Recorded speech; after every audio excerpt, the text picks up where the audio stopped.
Algernon Henry Blackwood was an English writer and broadcast narrator known for his ghost stories and work in the fantasy field.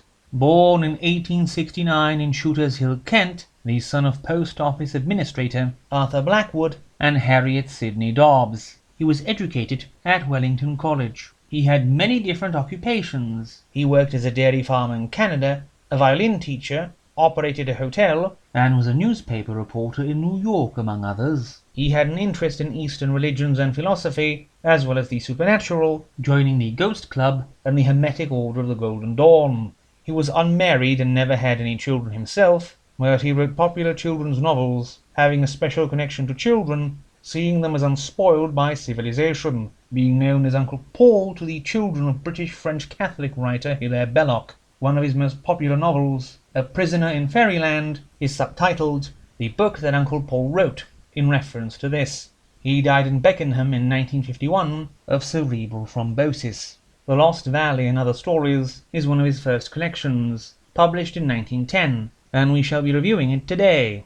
The Lost Valley tells us the story of twins Stephen and Mark, both of them doctors, preferring to keep out of general society and fond of travel. While staying at an inn and wandering about, Stephen finds himself confronted with the image of a woman he falls in love with. He then gives a speech about how the great love he has for Mark must be ousted by the love he seems to have for the woman. For some reason, when he finds out Mark and the woman know each other, he decides to kill himself to be out of their way, stumbling into a mysterious valley, the Lost Valley, where, according to the girl's father, the souls of all suicides in the world come to find peace, with a predictable upset to his plans, thanks to Mark. The Wendigo concerns a rather nightmarish hunting expedition to a stretch of immense uninhabited woods, where one of the two men gets led off by something and undergoes a frightful metamorphosis, which, though not permanent, leaves him a senseless wretch, not living to see the end of winter.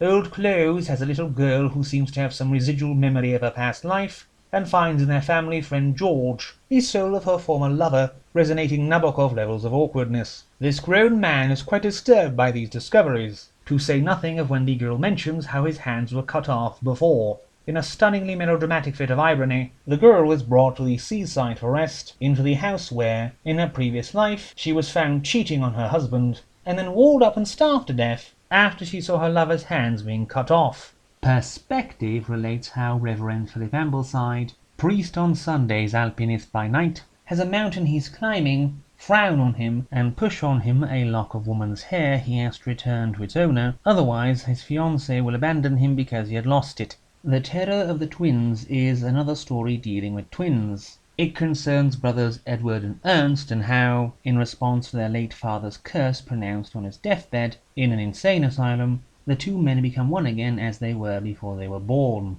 The man who played upon the leaf speaks of a man befriending a harmless nature-worshipping vagabond who plays strange tunes on a leaf and wanders around with him in the forest, even to his sacred sacrificial altar, though their friendship is cut short by tragedy.